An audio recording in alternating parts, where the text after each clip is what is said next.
Hey guys, really quick video for our vending machines and cool gadgets in Japan playlist. It's what we call a coin laundry in Japan.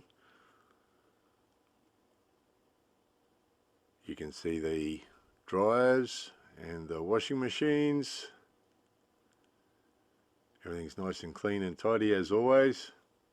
And then over here in the corner, while you're waiting for your washing to finish, you can sit here and throw away some 100 yen coins in these slot machines.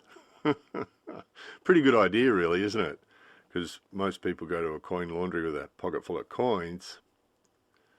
So obviously these guys intend to make sure that you don't leave with any coins still in your pocket. You leave them all here in those machines. Interesting idea, isn't it? Good business idea. Very good business idea. They'll end up ahead on that for sure, won't they? Anyway, that was that. More videos coming soon.